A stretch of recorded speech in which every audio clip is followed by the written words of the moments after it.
So, for me, one time that I overreacted to something was when I was a lot younger.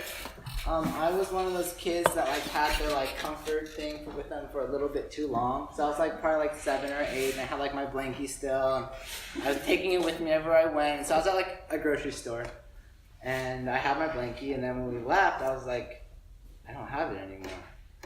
And so I was pretty frustrated. We went back to try to find it, and my parents were like, well, if we don't find it, maybe it's the right time to move on. And I was like, the right time? What are you talking? This is my blankie. And then they realized this is a losing battle because I'm pretty stubborn. So they're like, well, why don't we just get you a new one? And so my blankie had one with little bear heads on it, right? The one they got me had full size, full body bears, and it was bigger. And I was like, this is not the same. So I got really mad at my parents for a couple days. And eventually I gave up the blankie because I didn't like the new one. But I was I had overreacted to something, and I think back and I was like, I hope my kid doesn't have a blankie when he's 8. But if he does, don't tell him I said that. Just kidding. So we're going to start a series, you guys. It's going to be a 3-part series, being rooted in Christ. It's the first part, and it's based off of this verse here. So let's all read it together. So it's Colossians 2:6-7. So read it with me. Therefore, as you receive Christ Jesus the Lord, so walk in him, rooted and built up in him, and established in faith, just as you were taught, abounding in thanksgiving. So this verse, the reason why I'm choosing it is because I've been recently reading through the prophets, and growing up, I used to hate the prophets. Not that I felt they seem like pretty cool people, but reading through them was really difficult for me. I don't know if you guys ever tried to read, it's what are you saying? This is super repetitive. You're referencing all these strange analogies, and then Revelations is difficult. So one of the reasons I wanted to go through this was that I wanted to go through a theme in the Bible that reoccurs over and over and over again. So one thing that reoccurs is the idea of agriculture. So this series, we're going to go through kind of 3 aspects of this verse. So in tonight's rooted. But it's rooted in Christ, established in the faith, and abounding in thanksgiving. And we're going to talk about how does that relate to the analogy of agriculture or horticulture. So horticulture is kind of a snobby word that if you're in the biz or if you like to know the horticulture analogies. Basically what it means is the art or practice of garden cultivation and management. And so there are over 4,000 references. I didn't count these, but I looked at it. There are over 4,000 references to horticulture in the Bible. Whether it's people actually doing it, whether it's God referencing you're like a plant nearby the stream and you grow abundantly and you never cease to bear fruit. There's over 4,000 references to something related to agriculture. And so I was like, this seems like a pretty prevalent theme. You can't get away from it. Jesus talks a lot about analogies with seeds or plants or vines or trees or fruit. And so I was like, let's go through that together and let's look at how can we understand this better. So our topic right now is rooted, right? So one kind of cool, maybe it's not cool to you, idea in horticulture is that if you plant a tree, you don't just put a seed in the ground and let it grow. What you do is you plant a plant that has a very strong root base and it has a good resistance to diseases and will help the plant thrive. And then you chop the tree off and you graft on a new bud. And that bud will be your apple tree or your pear tree or your peach tree or your cherry tree. So what you do is you say, the apple tree may not have the best fruit or the best roots, but we're going to plant something into the ground, and then we're going to that will be strong. Will give us great nutrients. Will protect us from the elements or the diseases or whatnot. And then you chop it off, plant a bud on. And so one thing that I love about being in Santa Cruz is that there's this really, there you go. So a rootstock is a stem with a well-developed root system to which a bud from another plant is grafted. So fairy rings.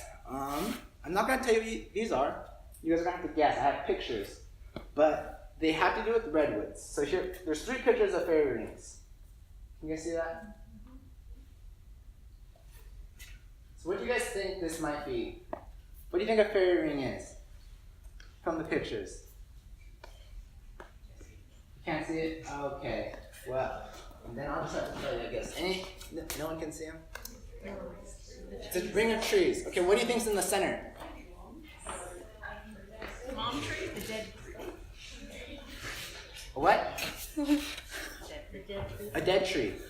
So in the center, so it's a ring of trees that are surrounding a dead tree. So this is basically kind of that same concept. So what happens for redwoods, right, is that you see them growing, and it's like, oh, there you go. All right, so you can see this. I picked like the perfect rings. They may not always be perfect rings, but the idea is that there's a ring of trees that grows around a dead redwood tree.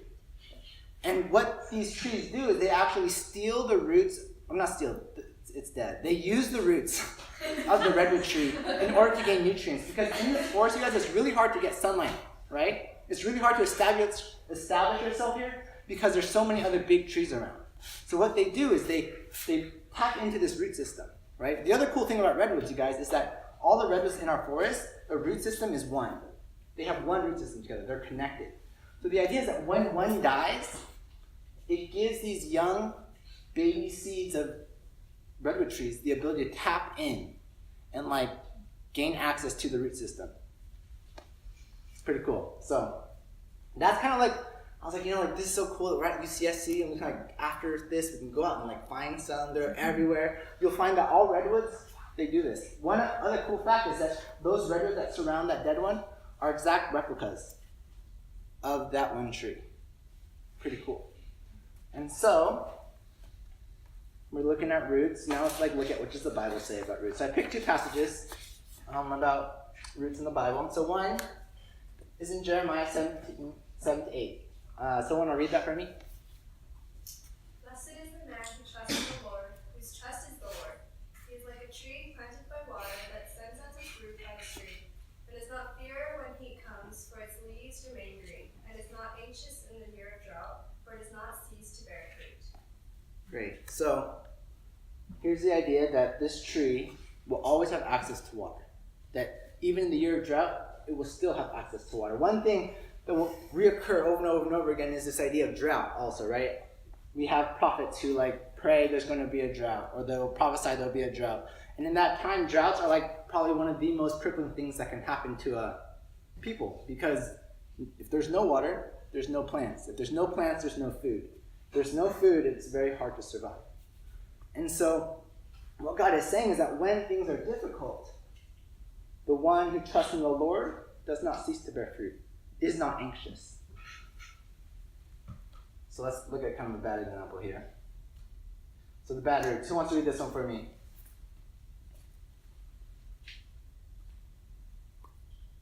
And these are the ones who sown on rocky ground, the ones who, when they hear the word, immediately receive it with joy. And they have no root in themselves, but endure for a while. Then when tribulation or persecution arises on account of the word, immediately they fall away. Great. So this is the idea that tribulation and persecution is kind of similar to that drought idea where there's no nutrients, there's nothing for them to survive. So this is, if you guys remember, this is from the parable of the four seeds where they're scattered in 4 different soils. And one of them is like, oh, I love this, but the roots aren't deep. There's nothing for it to really draw from. So then as soon as hardship comes, it just dies. It withers up and die. Like when the sun beats on this plant, it just shrivels up. It has no access to sustaining water. So this idea of good roots means that we are not anxious when things are difficult. Bad roots means that when things are difficult, we kind of shrivel up and die. So now the question for us to ask, and this is the topic of our message, is what does it mean to be rooted in Christ? Okay. So one of my earliest memories that I have, if you guys don't know, my parents divorced when I was about 4. And one of my earliest memories during that time, this is kind of a sad story, but you don't have to feel that bad for me, it's okay. But this is actually my only memory of the divorce, was that I was, actually I've told this story here before, but college students who cycle in and out, and they've forgotten, was that I had to choose which movies I wanted at which house, right? So I was like, okay, Land Before Time, here. Okay, Dumbo, here. Okay, Land Before Time 2, here. Dumbo 2, here. Make the set, right? Okay, it's easy. So I came to this one movie that was very difficult for me to choose which house I should put it at. This movie was Lassie. Now, I recently watched Lassie and I was like, this is kind of a bad movie.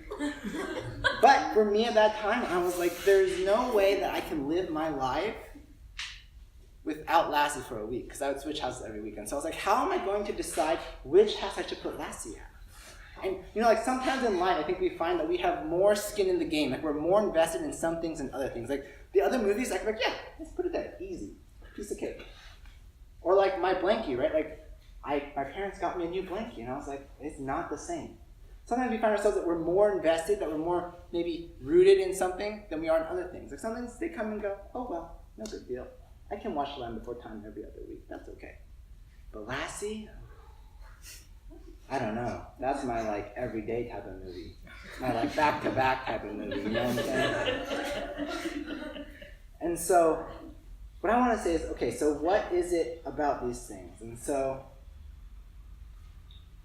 we need to ask ourselves, what is it that Jesus is invested in? So I wanted to look at Jesus' baptism and figure out what is it that what makes Jesus so solid in what he does. Because Jesus goes through, like, if you read his story, like there's a lot of things that happen to him that like are difficult even before the persecution of him being like crucified and dying. Like people are chasing him, people are like telling him to leave. He's like, people don't like him. Like there's a lot of, his disciples are arguing. There's a lot of things that happen with Jesus that like aren't great. So Matthew 3:17, who wants to read that for me?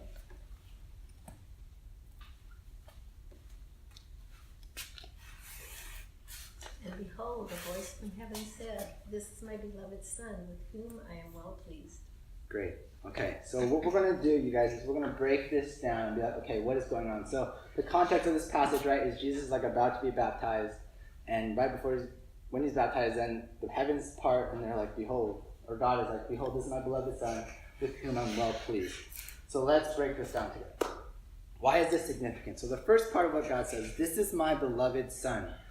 So who knows in the Old Testament what Son of God, who might be referenced in the Bible as Son of God, besides Jesus, and besides us now that we're like co-heirs? In the Old Testament, who would be referenced as Son of God? Anyone know?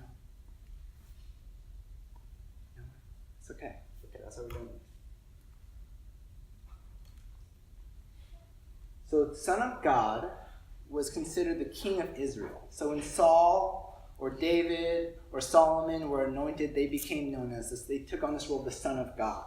This is this idea that, okay, it's not just like referring to just Jesus. Jesus is like part of a longer lineage than just himself. So this idea of Son of God is this idea that they're the king of Israel. And so what's the role of the king? So the role of the king is to obey the Lord. That's the first and foremost thing, to read his word, to follow his commandments, right? So one of the big things that happens is that the kings disobey the Lord and they accrue riches for themselves, and God says, don't go get your own riches, like let me do that for you. And so they start to disobey God, right? The second thing that they're supposed to do is to administer justice. This is a big deal for God, right? God, or Jesus, is constantly caring for those who have less. In the Old Testament law, there's many rules to care for widows and children and slaves and servants, people who are not like in areas where they can protect themselves. God's like, these are some laws and some guidelines so that you don't abuse people. And so the role of the king is to make sure that a justice is being administered in the land. And the third one is to protect and deliver the people. And so as we kind of look at different kings in the Bible, and we're going to look at King Saul, David, and Solomon, they don't do a great job of this. I mean, some of them do good in some areas, but overall, they all are lacking. So King Saul, you guys remember King Saul's the first king. He's anointed, right? In the beginning, he's like a really great king, but then he like starts to get kind of paranoid and kind of jealous. He's like, oh no, something's haunting him, and then he's like trying to kill David, and he's like getting kind of like, he just gets really strange. So King Saul is struggling with he wants to extend his kingdom. He's scared of David stealing his kingdom. David, right? The famous story of Bathsheba, right? He's like desiring this beautiful woman he sees bathing on the rooftop. And then, not only does he desire it and take advantage of it, he kills Uriah, right? Bathsheba's wife. And Solomon, right? He pursues many wives, and many wives lead him to follow different gods. And then he ends up following other idols. And then as you keep going down the lineage, you start seeing kings who are starting to sacrifice children, and kings who do some really bad stuff. God's This is like not my people. And so Christ, on the other hand, we know that Christ is like the perfect example, right? Christ is the one who obeys God. He administers justice. He protects and delivers the people. And so one thing that I wanted to compare and look at is, what is it about King Jesus that King Saul, King David, King Solomon, that you and me, that we are lacking in, right? What is it that gives Christ the strength to really obey the Father? Because Christ went through more than any of us did, and he followed it faithfully. And so what I want to point out is that I think the fact that God calls Jesus his beloved son, I think Jesus has a significant understanding of what it means to be God's beloved son that we struggle with. I think Jesus finds satisfaction in being the Father's son. And we're going to look a little more into what that means. But before we do, I want to break down the second part of what God says. In whom I am well pleased. So the context of this passage we talked about, right, is Jesus, this is like before Jesus had done anything, right? Jesus is like going to be like baptized. And so he gets baptized. God's like, this is my beloved son in whom I'm well pleased. And then Jesus does his ministry. I think this is super important for us to remember because God is well pleased in Jesus before Jesus does anything. Before he dies on the cross. Before he does miracles. Before he endures persecution. Before he lives a life of faithfulness. God is well pleased in Jesus before he does anything. I think, at least for me, I tend to get that mixed up. You know, like I'm like, okay, like this is what I need to do to be a good Christian. This is what I need to do. And we do need to do good things. That's true. But it's the idea that like, do I first think like I'm doing this because I'm the beloved of God? I'm doing this because I need to do this because I'm a Christian. It's the idea that Jesus' ministry, sorry guys, context, baptism, declaration, ministry. So Jesus' ministry was because of being the beloved, not to be the beloved. Does that make sense to you guys? It was Jesus did his ministry because he was the Father's beloved, not to be the Father's beloved, right? It's like the idea like, you know, like, I need to do this in order to gain the approval of someone. It's like, no, you have the approval of someone. You are their beloved, and so you do it because you're just so excited about that, right? Like with my wife, right? I don't like, okay, like, well, I'll wake up and take care of baby Ezra this time, like, so I can be a good husband. I mean, sometimes I do that, like, let's be honest.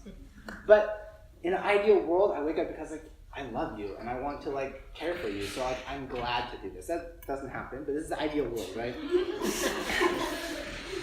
So, I don't know about you guys, but I've always had a struggle with this. Like, okay, so I need to, like, find some peace. Like, what does it mean to, like, just be happy with being the beloved? I think that's something that, like, it's not, like, normally we're like, okay, what do I need to do? Like, tell me what I need to do, and then I'll do it, and then we'll be good. Like, let's say, like, I were to, like, sin against Jordan or something, right? I'd be like, Jordan, I'm sorry, what do I need to do to fix this?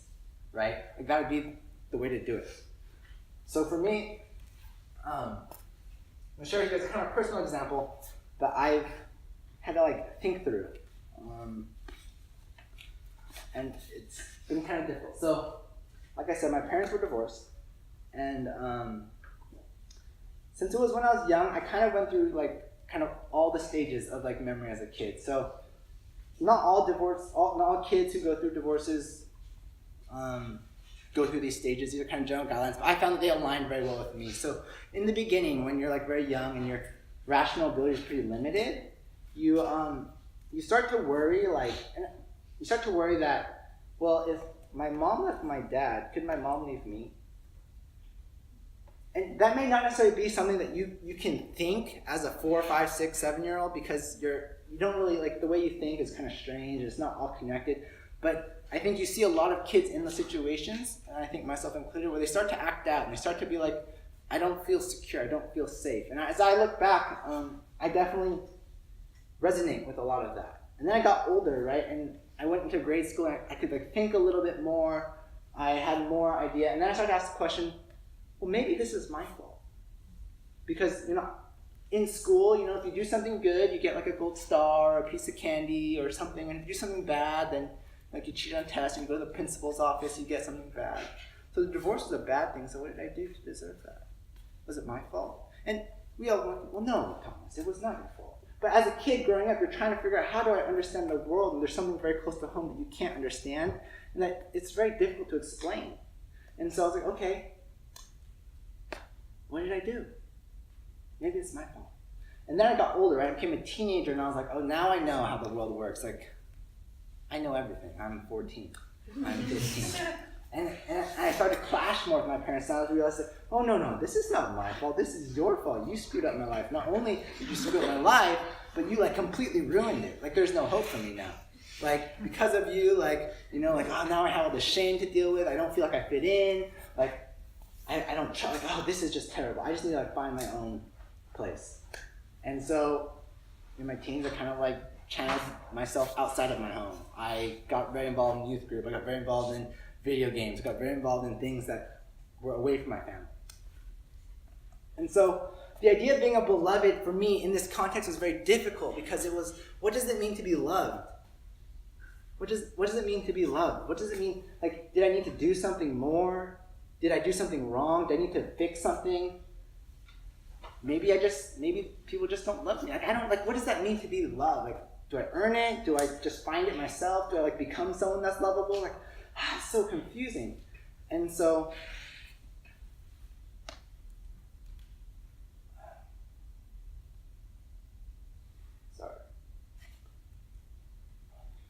the question is where can I find the redemption? What did Jesus do? Right? We have to look at the question of when Jesus is in these times where things are uncertain. Let's look at what Jesus did. So we're going to look together at Jesus in the Garden of Gethsemane.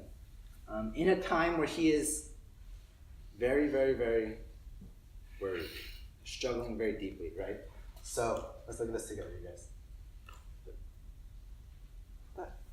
Didn't I just go through this? Okay, perfect. Who wants to read this for me?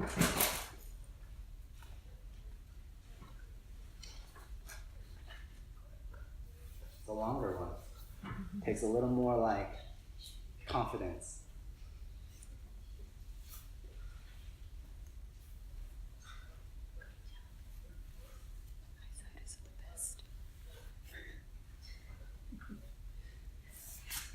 I'll do it. Go for it, Jason. Then Jesus went with them to a place called Gethsemane, and he said to his disciples, Sit here while I go over there and pray. And taking with him Peter and the 2 sons of Zebedee, he began to be sorrowful and troubled. Then he said to them, My soul is very sorrowful, even to death. Remain here and watch with me. And going a little farther, he fell on his face and prayed, saying, My Father, if it be possible, let this cup pass from me. Nevertheless, not as I will, but as you will. So when I was studying this, I was like, okay, like, how does God deal with suffering, and how do I deal with suffering? So I came up with 3 ways that Jesus deals with suffering, and like my 3 ways, and I got a 66%. So I'm following with him 2 of the 3. So the first one I realized was that Jesus was sorrow and troubled, and I was like, you know, when I lost my blankie, when I'm upset, I am sorrow and troubled too, like Jesus. Check. Second thing that I found that Jesus did was that Jesus prayed to God to remove his suffering. And I was like, I can totally do that. When I lost my blankie, I don't remember if I did, but I could totally imagine myself, God, give me my blankie back. I want my blankie back. Please, God, give it to me, right? I think we're all pretty good at doing this, right? But the third one that I think we struggle with is that Jesus submitted his will to God, right? He said, not as I will, but as you will, right? Not as I will, but as you will. That's where it's like for me, my blankie, right? I was like, God, like, as I will, you will. Like, I want my blankie, so give it to me. That was like the way I prayed to God in that moment, right? It's not like, hey God, like, you know, like I really, really, really want this, but if you don't want it for me, your will be done. I was like, no, it's like, God, I don't only want a blankie, I want my blankie. I don't want one with big bears on it. I don't want little bear heads that I've used that's kind of worn, probably has holes in it, and probably smells kind of weird. But that's the one I want. I don't want some new blankie. I don't want to get over it. No, God. This is what I want. Give it to me. So that's like the big contrast, right? I think between how we deal with suffering, right? We're like, it's easy to be upset. Check. It's easy, but God, like, fix my problem. But what's hard to say, God, if you don't desire to fix my problem, or if you have a different solution in mind, your will be done.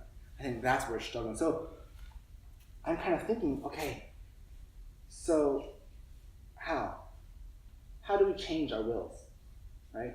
Like, how do I, when someone wrongs me, how do I not get angry at them, right? It's like, well, it's a reaction. It's like, how can I, is it my fault that I like got angry? I mean, I know I was wrong. I'm sorry, but like, it's my emotions. Like, oops. So how do we deal with, like, how do we react well to things, right? And so, let's look at why can't we do this, you guys? So as I said earlier, right, Redwoods, I love Redwoods. I think they're one of the most beautiful things. I think that we can see so many parallels to God in these Redwoods. It's amazing. So the fairy ring concept, you guys, right? So the fairy ring concept, what do we say? It's a ring of newborn trees around a dead tree that gives us access to the roots of the entire Redwoods, right? If you guys think, like, I feel like these connections make sense. Like, is this like an accident? I'm not sure, right? Jesus died. Through his death, we have access to the Holy Spirit. So we now have access to God. Because Jesus died, we have access to God himself.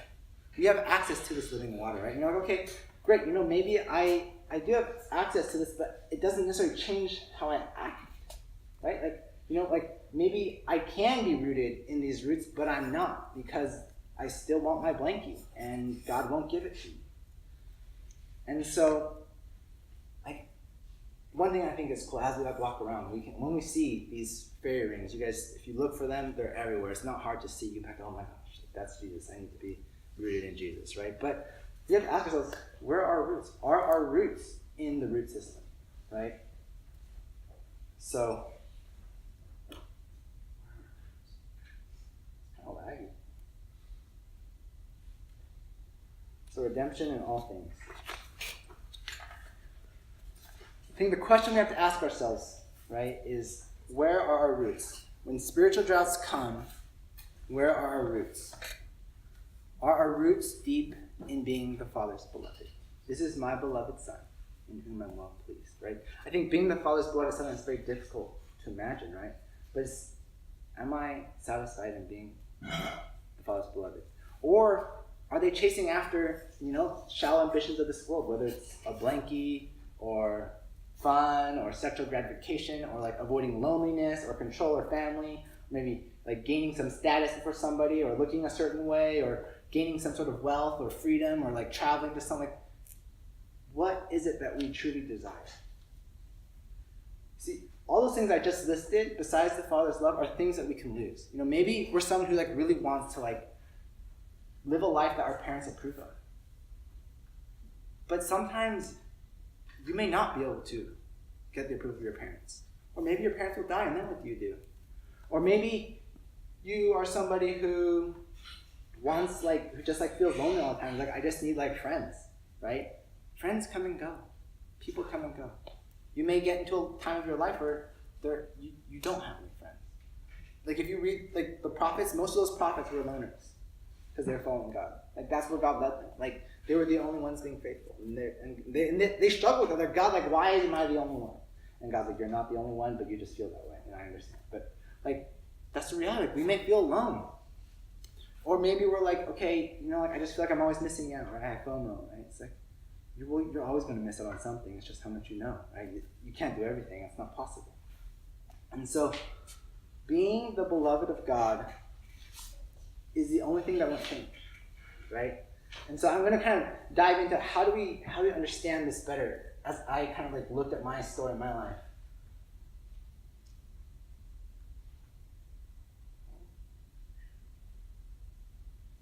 Sorry, jumping way ahead. So, going back to like trying to figure out how do I find like roots, right? Back to my story about my parents are divorced, and I'm like feel like I'm like this floating person trying to find like where do I fit in, right? Like I don't fit in at home, I don't trust my family, and my family loves me. They're like pretty caring. They like take care of me. They like ask me how I'm doing. They're not like ignorant of me. I don't want to paint a picture like they're evil people, but I went through a process of like questioning what's going on. I don't trust you. Aside from being human, aside from the divorce, they were pretty good parents. But so here I am, right? I'm like trying to be like, okay, how do I find roots? And so I had to come to this realization that even though my parents care for me, right, and that it's like a good thing that my parents are gonna fail me.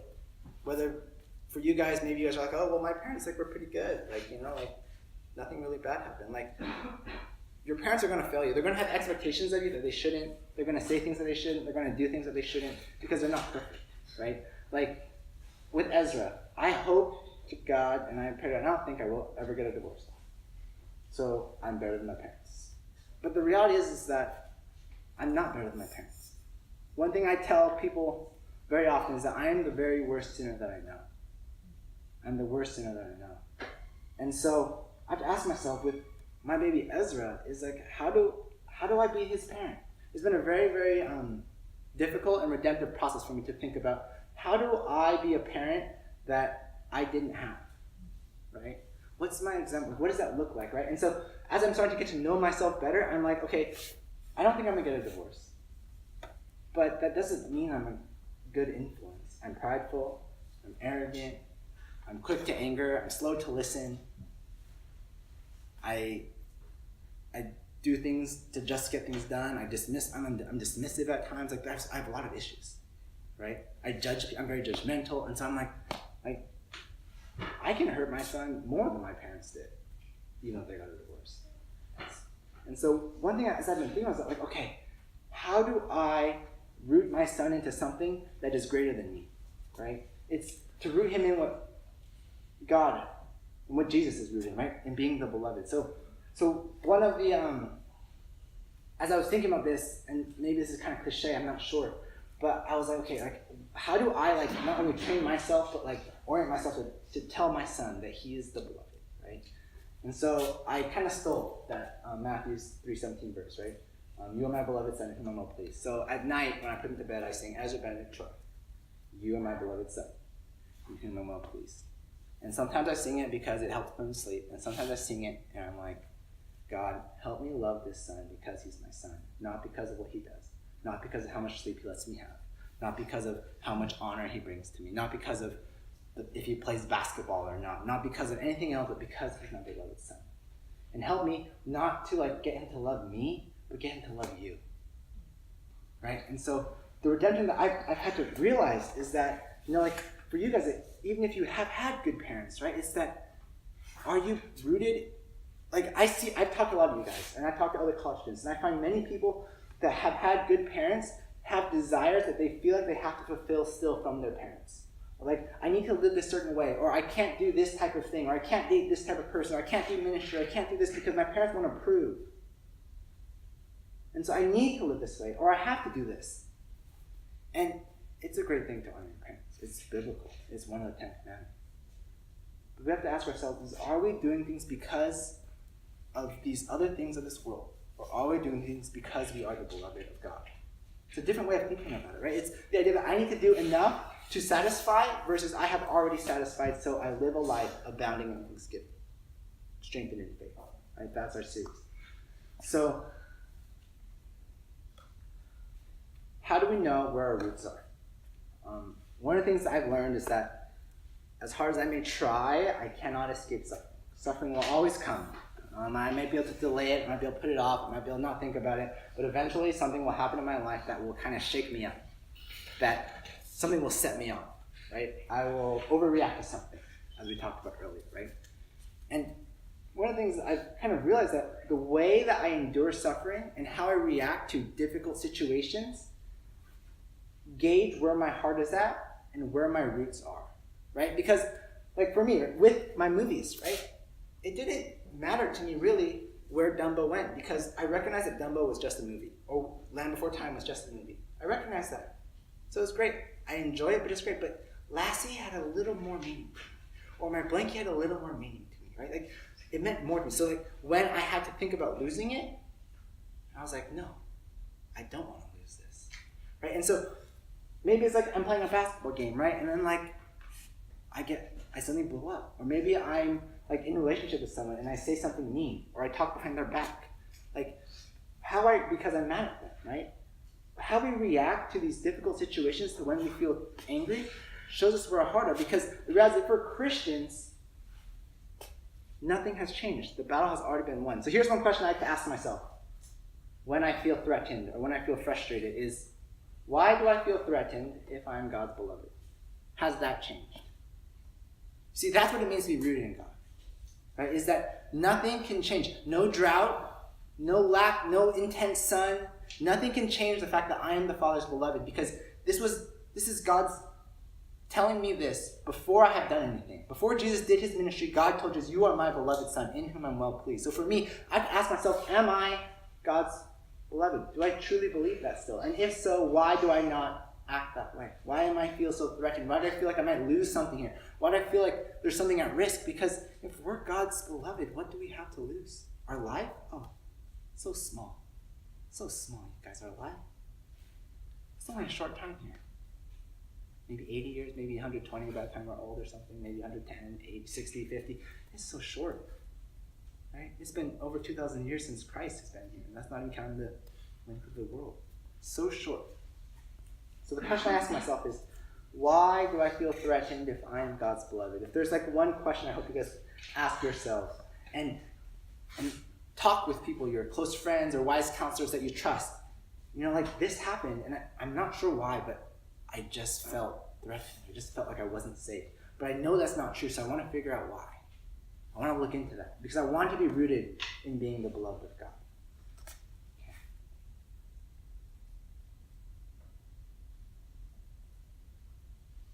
So, to be rooted in Christ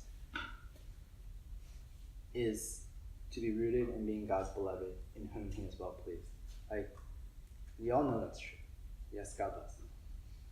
Yes, he's well pleased with me. But it's to like be rooted in that. That's where we draw our sustenance from. That's where we draw our nutrients from. That's how we live our lives.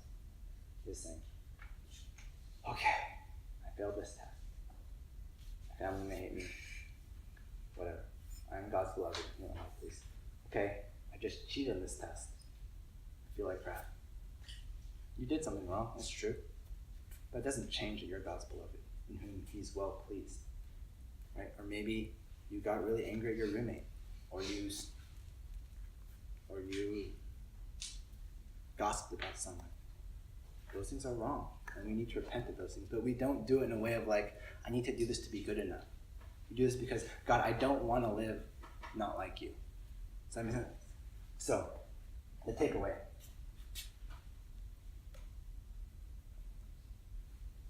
The takeaway, right? To be rooted in Christ is to be rooted in Christ's identity. Without roots in being in the beloved, we cannot grow in faith, because what we have is not faith in God. We have faith in something else. Without roots in being the beloved, we can't be abounding in thanksgiving because we're trying so hard to be beloved. We live our lives because we are the beloved, not to be the beloved. Right? We live our lives because we are the beloved, not to be the beloved. All right, will you guys pray with me? Dear Heavenly Father, I thank you so much for this opportunity to meet with your people here at UCSC. In these beautiful Redwoods, God, we're surrounded by pictures of what your Son did, God. That through your death, that we may have life. Not only life, but life in you. Life through the Holy Spirit, that we may be connected to the roots, God. The roots that span across the whole forest, across all creation, that your Holy Spirit. And so I pray that as we walk through this campus, between these pictures of your glory, and that we can remember, God, I want to be rooted in you.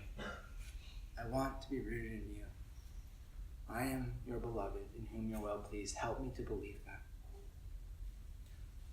So God, I pray for these students. I pray for them as they begin this quarter, whether they had a good break or bad break. I pray that as you begin this quarter, that you show them that you are their beloved. God, I even pray that you kind of shake them up. You put them in situations where they feel threatened, God, because then they'll be given a chance to see where their roots aren't in something that will give them life, that they aren't in you, God. So I pray for these students, God, that you refine them, that you test them like gold, and that you bring their impurities to the surface so that they can become more pure and more like you, God. I also pray that you surround them with wise counselors and with their church to help them navigate through hard times. God, you are so good. Thank you so much for loving us. I pray all this in your Son's name. Amen. All right, you guys. Q&A. Questions? Do my best to find the answer. Or not.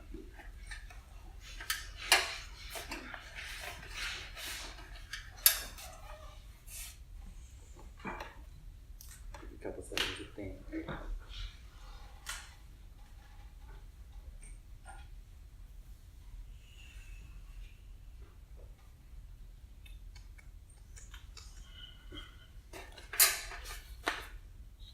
Go ahead, Jen. I think sometimes it's a little hard to feel like you're loved by God, right? Totally. Sometimes His love is not really tangible. Sometimes you don't really. Sometimes I feel lonely, like I don't really feel like He's there, or Yeah. I don't really. Yeah, let's just say like I don't feel loved by Him. So what Yeah. can I do then? Yeah. One of the things so going back to our horticulture analogy with roots, right? There's so much to share. I didn't share all the cool things with you, and I don't even know all the cool things. I just know some. But when a plant or a tree goes through a dry season, what do you guys think happens to the roots? They grow deeper down. Why is that significant to us? Because there's times where we don't feel God, right? And there's times where it's like, like for me, like I went through seasons of life, and maybe you guys have gone through them too, or maybe you will, where you're like, I love God so much. I like God is so good. Like, it's so easy to pray. It's so easy to read my word. It's so easy to be. I feel like so gracious. Like, oh, this is great. And then like 2 months later, I'm like, God, like where the heck are you? Where did you go? Right? And sometimes, like in my life, I realize that God has taken away it's kind of like with Ezra. Like one day, he's no longer going to get breast milk. And he's probably going to be mad. He's going to be like, dude, I want my breast milk. And I'm going to be like, but there's like greater things for you. And so sometimes transition is difficult, right? And so we need to figure out, how do we navigate through transition, right? How do we like change from like milk to solids? Or how do we like learn to like not have something in our life that we used to have that was helping us grow? And that takes, having wise counselors around and wisdom. But I think to recognize that the dry seasons aren't bad things. They're probably like God's giving you an opportunity to grow deeper in Him. Like my son will like learn to enjoy food in a whole new way, and it's going to be glorious because breast milk I'm guessing, would get pretty boring if you ate it every day. I mean, I don't think any of us here would want to eat anything every day, all the time that was liquid. Like that wouldn't be great. So. So, then what does it look like to, like practically speaking, to stay rooted in Christ when you don't feel like doing so, or you don't feel beloved? What is it? How can you I get don't there? feel that way. Like day-to-day type of thing, or like something bad happened and you just feel like numb? So one of the reasons it's hard is because we act certain ways because certain things are happening in our life, right? So there's not like a one like, when things are bad, do this. It's not going to work that way. But can you clarify for me? Well, just kind of touching on to her Yeah. question, when you don't feel like you're beloved, but Yeah. you know you are. Yeah. How do you connect those two things? Yeah. I mean, one thing, like, this is kind of the boring answer, right? Where it's like, one thing is like you need to be engaged in like regular spiritual practices, right? Where it's like I pray, I read my Bible, I like have people that I talk to and share my life with. Oftentimes when you're in those seasons, in the beginning, especially in the beginning, it's not really clear why. It's like, okay, God, like, why does life suck? Why is this difficult? I don't know. But as you kind of like sit in that, or you're like just going through that, and if you're like really looking for like, God, why? God does give you an answer. He does show things. Like I've seen that in my life where it's like I've been in weeds, and what's been helpful is having people that are wiser than me, that know me, and I can be like, I don't know what's going on. What's going on? And they'd be like, well, like, let's talk and let's see what's going on. And then normally something will come out, and I'll be like, oh. Like one example for me is earlier in December, I was like getting really kind of mean. Like I just wasn't a very nice person. And I was like, why? Like, no more Kyrie, I should be like rested, like things should be good. And I was like, I was like telling mom, like, I don't know why I'm being so mean to you. Super sorry. But it just is like coming out of me. Right? So it's the idea like I'm rooted in something that is like producing like this like angry fruit. And so I'm like, okay, like, we need to figure this out. So I'm gonna like start looking about it, I'm gonna pray about it, I'm gonna talk to people about it. And as I like started like kind of progress, I started to realize, oh, the holidays are coming. That's always been a significant time for me in my life because I've never liked the holidays because my parents were divorced, and so it was like I'd have it like 6 different times with like 6 different groups of people, and I was like, this is like so meaningless. And so I realized that bringing Ezra through all of that was like, I don't want to make my son have to deal with what I had to deal with. That was when I was so angry. And I was like, oh, that makes sense. And so I was like, okay, God, I feel threat. So naming it, learning to name what's going on is important, right? Naming it. So I was able to name it. I was like, God, I don't want to put my son through what I had to go through. I don't want him to go through like 10 different things. And I was like, okay. So I named it. And I was like, God, help me to believe that that's not true. That this won't define him. And that comes through like talking to people, getting wise counsel, reading his word, praying, those types of things. So naming it and then like just praying that God will change it. And God does change hearts. But it may take longer than you'd like. Any other questions? Well, Thomas, it was really interesting because on our way over here tonight, we were talking about feelings and how many times do our feelings govern our lives. And our feelings are very fickle. Yeah. And we need to focus on the truth of God's word and the truth in his word. Draw near to God and he will draw near to you. And a friend of mine has been, a lot of times she's really depressed and just not feeling God is near her. But if we focus on his true promises, and he will never leave us or forsake us, list every day even that 5 or 10 things that you're grateful for, that you're thankful for. It refocuses your mind. You're retraining your brain to think of him rather than think of you. Yeah. I mean, that's great. One of the things that I love about, that I heard about emotions that I really loved was that, like, we all know, and this is not to like belittle emotion, I think, but like emotions can change. Like one day I could be like, Angelica, you're the greatest person. Next day, like, oh my gosh, I can't believe you did that. You're like a terrible person. Like that's just how we are, right? Like we could like change just like that with our emotions. And so one thing that I've learned, and I realized that windows are like a very excellent. They're not a good like guide. Like if you follow your emotions, you're gonna be like spinning in circles and chasing your tail, and then like who knows what else, right? You're just gonna get lost. But what emotions are good for is they're a good window into your soul, into your heart, to figure out how are you doing? How are you really doing, right? So like for me, right, like I was like, why am I angry? What is going on with me? Because if we like recognize that we're the beloved, the emotion that we should have is gratitude. We should be grateful. God loves us because he loves us, like that's amazing, without even thinking of the fact about how terrible we are. Then we think, well, this is how terrible. I'm like, oh my gosh, I am so undeserving. So if we like the emotion we should have all the time is gratitude. We don't always have gratitude, but if we truly believe the Christian truth, what we should have is gratitude forever. I cannot believe what God has done for me. I cannot believe that God has redeemed me. I cannot believe that God loves me for who I am, not for what I do. Right? So gratitude should be the thing that should always be coming out. That's like should be the mark of the Christian. Gratitude, humility, because like, dude, it's not me. Like God's so good. People say that now. It's like, okay, yeah, sure, you don't really believe that. But that should be the attitude we take, is that I'm so grateful for what God has done. The reality, the life we live is like, I'm bitter. I'm frustrated.